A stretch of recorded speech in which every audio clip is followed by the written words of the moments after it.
Hello guys, ito po yung Kenko fisheye na 180 degrees fisheye conversion lens po ito. So ito yung cup nya.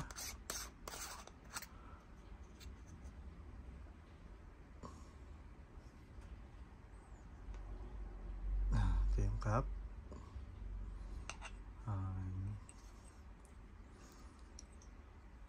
Natatanggal din po ito.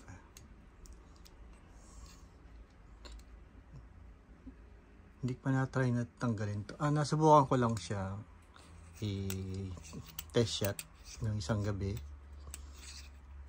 Papakita ko mamaya yung mga ano. Ito yung lens cap niya dun sa adapter. Naka-attach. So ito yung lens cap, yung rear lens cap niya bale. And then ito is adapter siya for i-attach dun sa harapan ng lens na pang shoot mo talaga.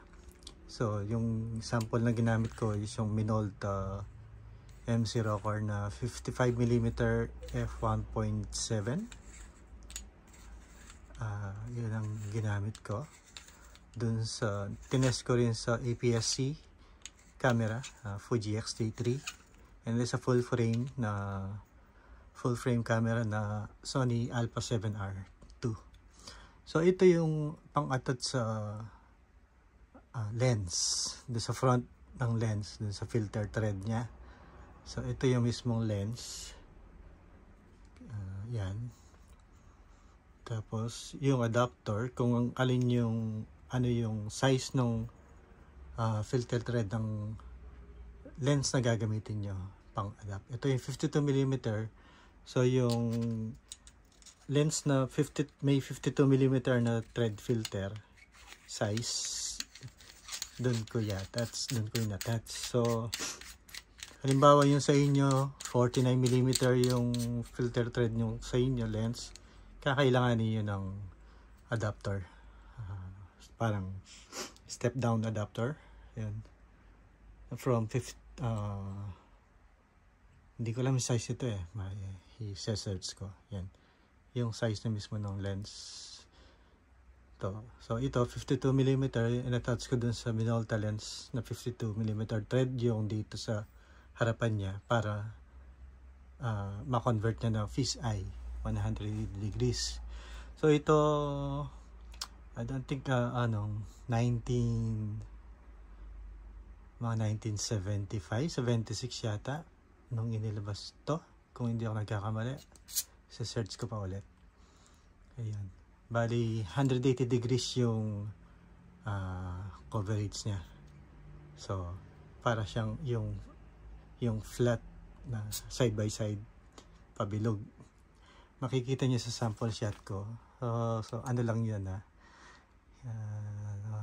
nag-try lang ako. Ayun. So sa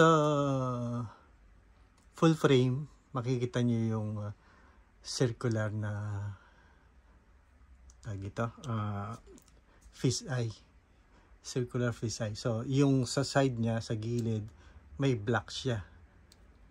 May black kayong makikita. Yun, parang ganyan ang style. Kung ano yung size nung ito, yan ang makikita nyo sa full frame. Pag sa APS-C, may crop siyang ganyan Ayan, putol siya kumbaga. Yung side lang niya yung may black kayo makikita. So yun, ito yung bali lens cap niya, rear. Then yung front lens cap.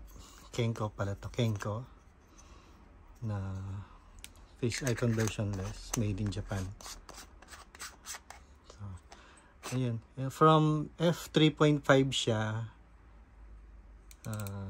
hanggang f16.